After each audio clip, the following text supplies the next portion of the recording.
Pagkatapos ng masayang pagsalubong sa bagong taon, sinulit naman ng mga turista ang pamamasyal at malamig na panahon sa Baguio City bago matapos ang long holiday. Nakatutok doon live si Bam Alegre. Bam? Mel, Happy New Year. Suot yung kanilang mga pangginaw na OOTD. Sinusulit nga ng maraming turista itong nakakalamig ng ulo na ginaw ng Baguio City bago sila matapos sa kanilang mga bakasyon. Sa saliw ng tugtugan at mga turotot, masayang sinalubong ng Baguio City ang bagong taon sa Burnham Park.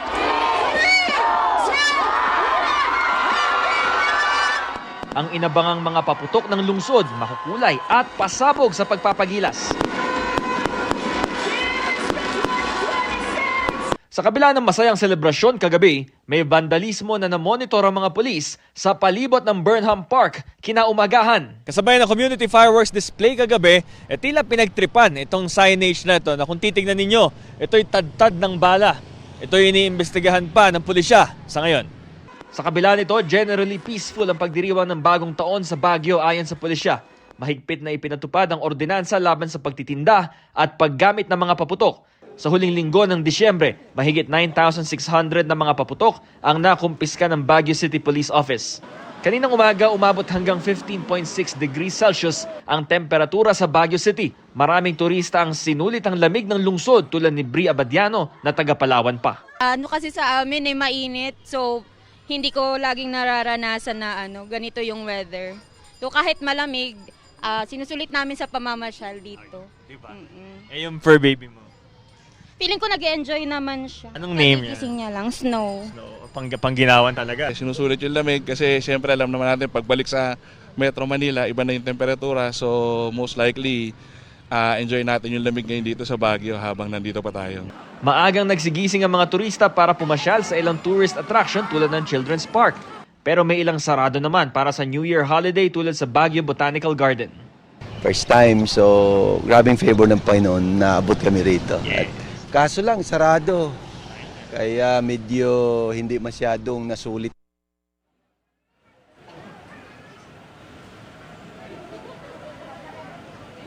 Mel, maulan ngayon dito sa Baguio City, particular sa ating kinalalagyan sa Session Road. Ang temperature ngayon, 19 degrees Celsius. Live mula rito sa Baguio City para sa GMA Integrated News, Bam Alegre, nakatutok 24 oras. Happy New Year! Happy New Year at maraming salamat sa iyo, Bam Alegre. Mga kapuso, hindi biro ang mga sumbong na natanggap ng inyong kapuso Action Man nitong nagdaang taon. Kabilang ang perwisyong dulot ng mga selang tulay na doble ang naging pakirap sa mga residente. Ang pagtugon diyan ng inyong kapuso Action Man ating balikan. Agosto ngayong taon nang idulog ng inyong kapuso Action Man sa Calambas City Engineering Office ang nasirang bahagi ng spillway sa Barangay San Cristobal. Napuruan ito dahil sa magkakasunod na bagyo't habagat noong Hulyo. Nung baha, talagang inanod na po siya. Tapos tingnan niyo po yung klase nung tulay namin. Talagang nakakatakot po. Nasa 5 taon na o 4 na taon na yan, ganyan.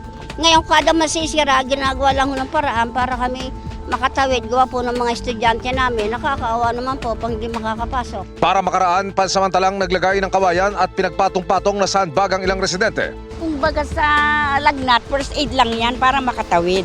Pero hindi naman yan ang dapat. Paliwanag ni City Engineer Irwin Pacada, sadya raw umaapaw ang tubig sa ilog na siyang disenyo ng spillway. Ang naturang disenyo ay itinakda para hindi madaling masira ng dumadaloy na tubig ang tulay. Sa aming pagbalik sa lugar, natapos na ang itinakdang pagsasaayos sa spillway nitong Oktubre.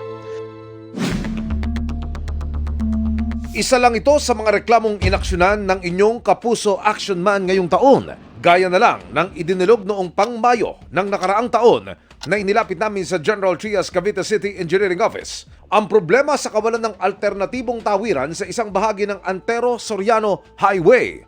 Makaraan kasing masira ang footbridge noong Disyembre 2023, wala umanong magawa ang mga tumatawid kundi ang makipagpatintero sa mga sasakyan.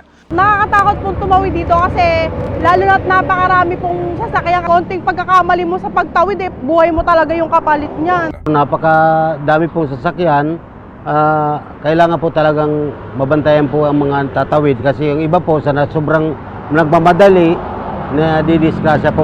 Ayon sa city engineer, Nagkaroon po kasi ng malaking pinsala yung existing na footbridge natin. So, nag-request tayo sa DPWH na ito ay maiayos. At agad naman silang tumugon. at makaraan ngang maisapinalang plano para sa footbridge na nagkakahalaga ng 23 million pesos. Natapos na rin ang proyekto nito pang Pebrero ng kasalukuyang taon. Mission accomplished tayo, mga kapuso. Para sa inyong mga sumbong, pwedeng mag-message sa Kapuso Action Man Facebook page o magtungo sa GMA Action Center sa GMA Network Drive, Corner Samar Avenue, Diliman, Quezon City. Dahil sa anumang reklamo, pang-aabuso o katawalian, tiyak, may katapat na aksyon sa inyong Kapuso Action Man. Nasawi ang vice alkalde ng Dueñas, Iloilo matapos aksidente umanong mabaril ang sarili.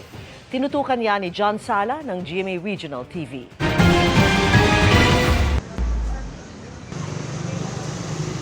Habang nag-aayos ng gamit si Dueñas Iloilo Vice Mayor Aimee Paz Lamasan Martes ng umaga sa kanyang bahay sa La Paz. Itatago sana niya ang isang 9mm pistol. Pero bigla raw itong pumutok at tinamaan ang kanyang tiyan. Isugod pa siya sa ospital. Sabi ng kanyang pamilya noong Martes, maayos na ang kanyang kondisyon at nagpapagaling sa ospital. Pero kahapon ng hapon, ilang oras bago ang pagpapalit ng taon, nasawi si Lamasan. Humihiling ang pamilya ni Lamasan ng privacy. Diyan nagatinawag sa amon na nagahibi sa telepono nga waay na nga si Vice Mayor ay mikit kasakit man sa pamilya naman subong New Year pa sanay na lang kami ni anay wan lang anay subong do silent lang ang pamilya naman subong. Sa investigasyon ng pulisya, ang live-in partner ng vice alkalde na siya ring nagbigay ng statement sa pulisya ang nag-iisa nitong kasama ng naganapang insidente.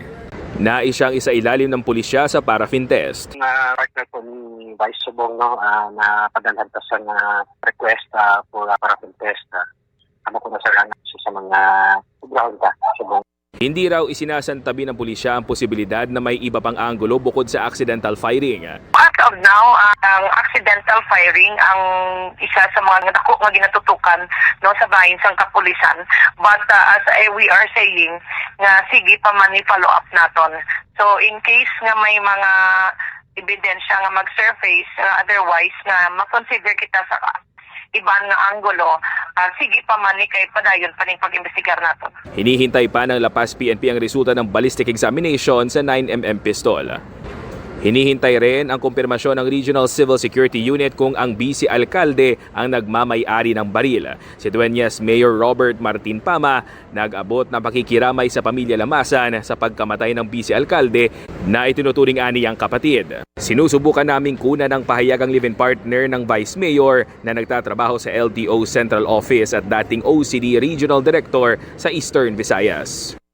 Mula sa GMA Regional TV at GMA Integrated News, John Sala. Nakatutok 24 oras.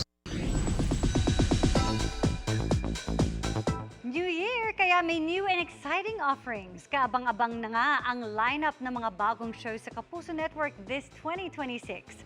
Kung ano-ano, alamin natin sa chika ni Nelson Canlas. Hitix aksyon at misteryo ang GMA Prime this 2026. Wala na nagkasakit ang nanay mo. Naiba ka. Pangungunahan ito ni Dingdong Dantes sa action series na The Master Cutter. Kasama sina Paulo Contis, Max Collins, Joe Berry, Shuvi Etrata, Charlie Fleming at ang child star na si Sienna Stevens. Hindi ko natatakot sa'yo. Magtatambal naman sa kauna-unahang pagkakataon sina Jillian Ward at David Licauco sa Never Say Die, kung saan makakasama naman nila sina Kim Ji-soo, Rahil Birria, Angelo De Leon at Raymart Santiago. At pagpatay. We've reached an agreement. We'll be having a get-together at Hotel 88. Mystery and intrigue naman ang hatid ng The Secrets of Hotel 88.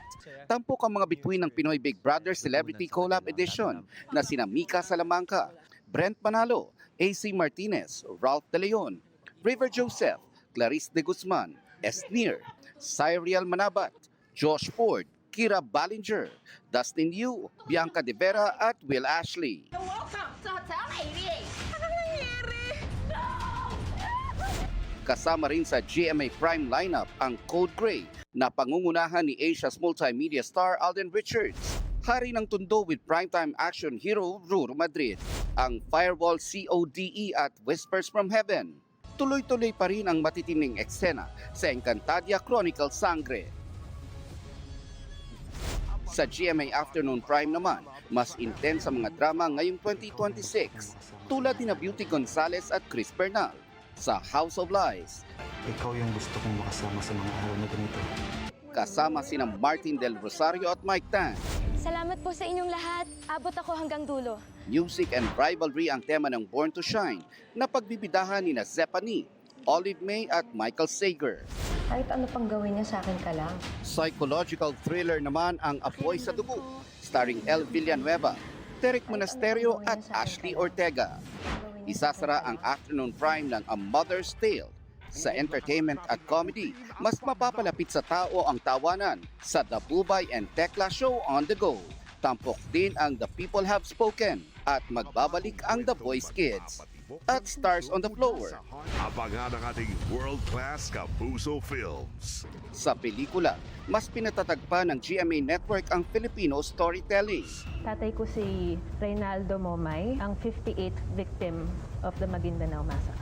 Pangungunahan ng 58 ang mga orihinal na handog, isang animated documentary film na idinirect ni Carl Joseph Papa.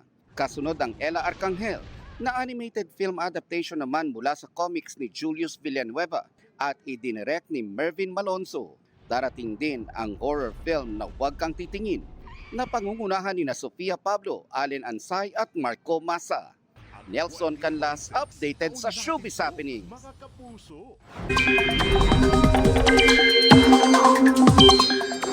Mga kapuso, posibleng maulit bukas ang mga pag-ulang naranasan ngayong unang araw ng 2026. Sa ngayon, wala pa naman nagbabadyang bagyo sa mga unang araw ng bagong taon.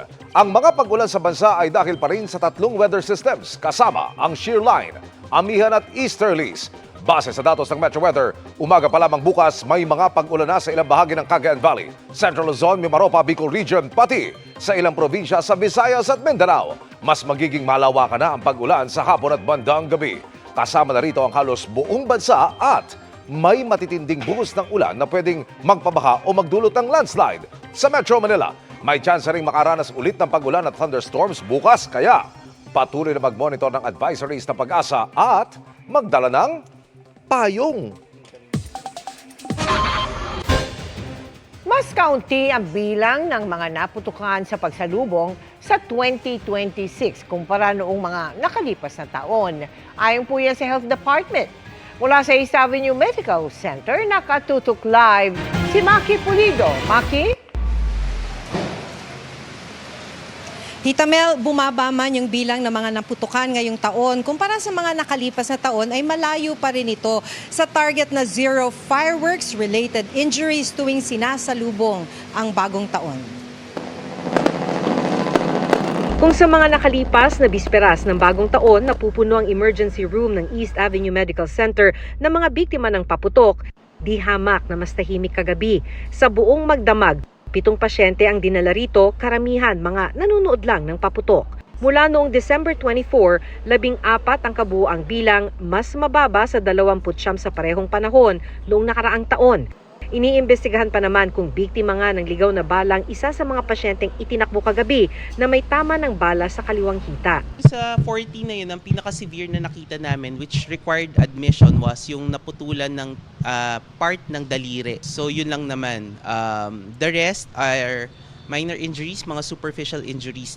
Mga hindi rin nagpaputok ang karamihan sa mga biktimang isinugod sa Jose Reyes Memorial Medical Center sa Manila.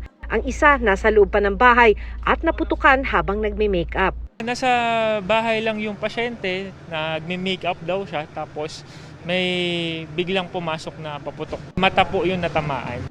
Napauwi naman po, nag-irrigate lang po tayo o nilinis lang yung mata. Sa buong magdamag dito sa Jose Reyes, 49 na pasyente ang nagtamo ng mga sugat dahil sa paputok, mas mababa sa 88 patients sa mismong bisperas nung nakaraang taon. Mula December 21, nagtala na ng 70 cases dito, mas mababa sa 118 noong nakaraang taon. 2 sa mga pasyente naputulan ng daliri. Hindi nila inaasahan na napaaga yung pagputok ng paputok. So instead na maibato nila, sa kamay nila sumabog.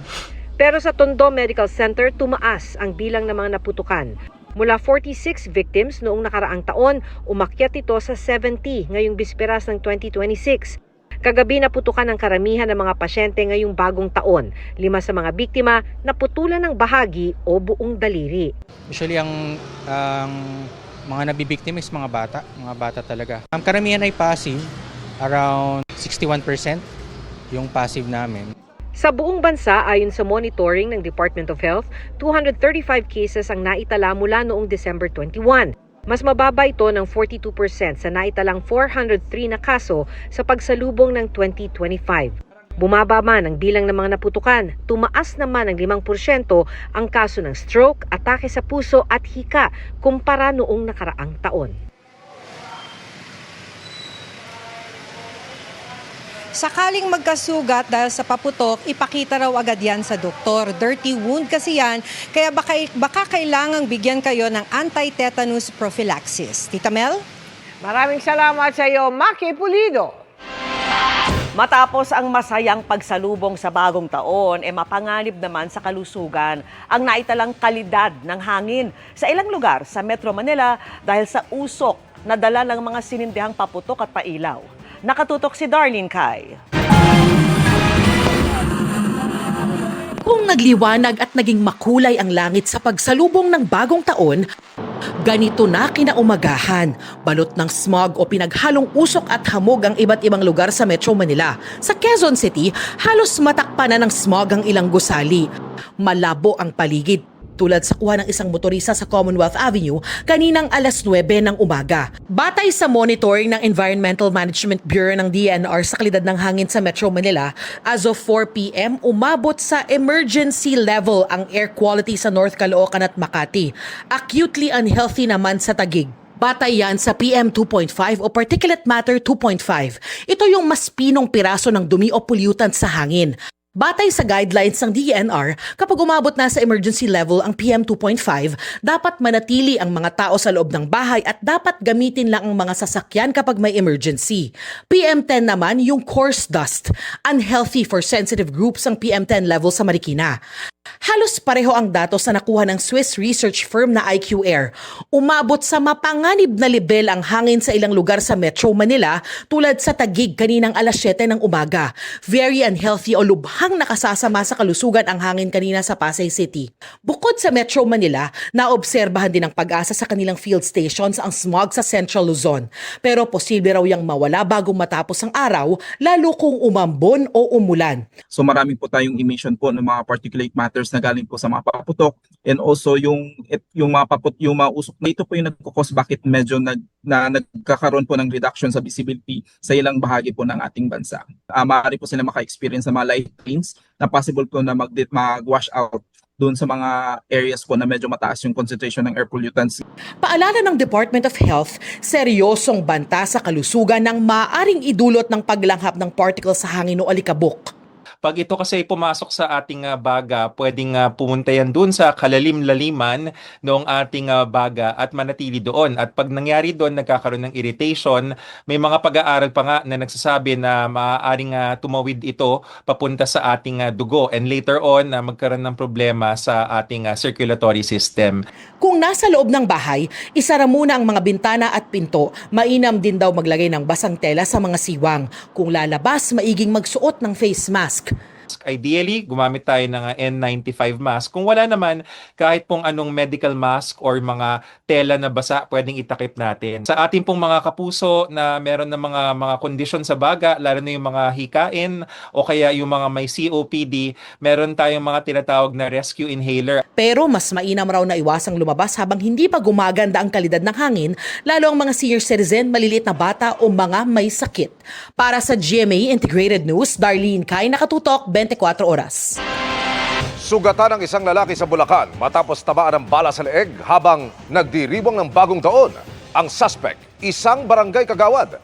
Nakatutok si Marisol Abduraman. Exclusive!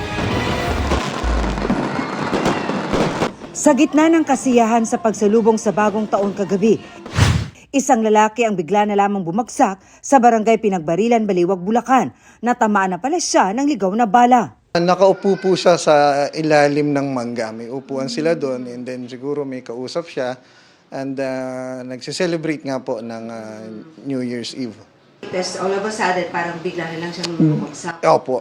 Aga nagsagawa ng investigasyon ang Baliwag Police nang i-report sa kanila ang insidente bandang alas 4 ng madaling araw kanina.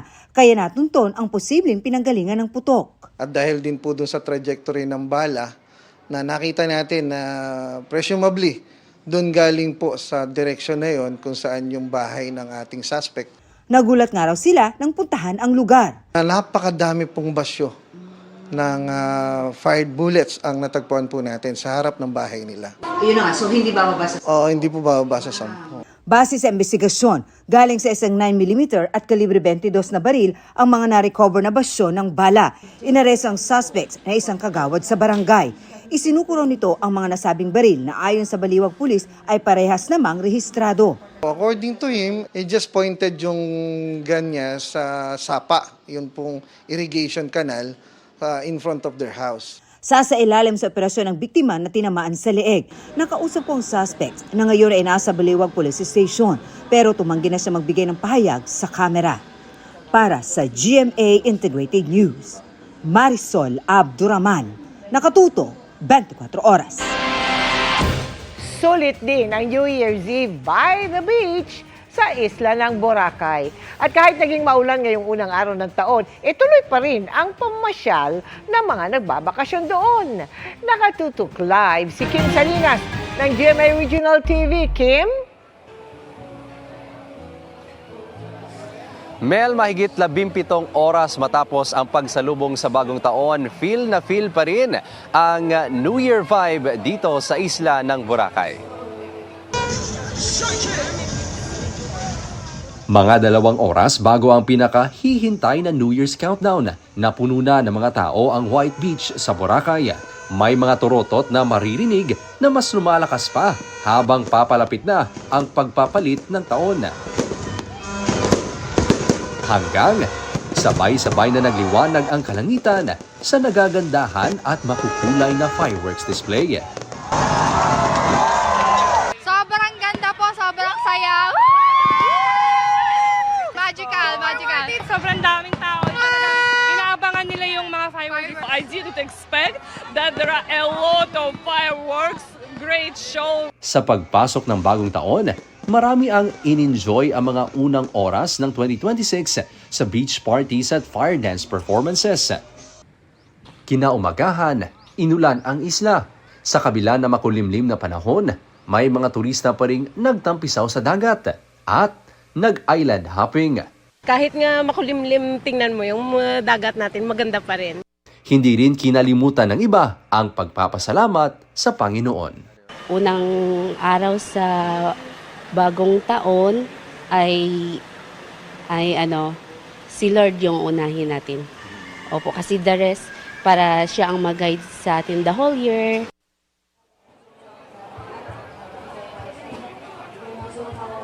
Mel, kahit tapos na ang mga aktibidad na inorganisa ng Malay LGU, marami pa rin mga activities ang pwedeng ma-enjoy ng mga turista dito sa isla ng Boracay upang masulit yung kanilang New Year experience. Ngayong gabi rin ay abala yung ilang turista sa pagbili ng kanilang mga salubong na maiuuwi sa kanilang mga pamilya.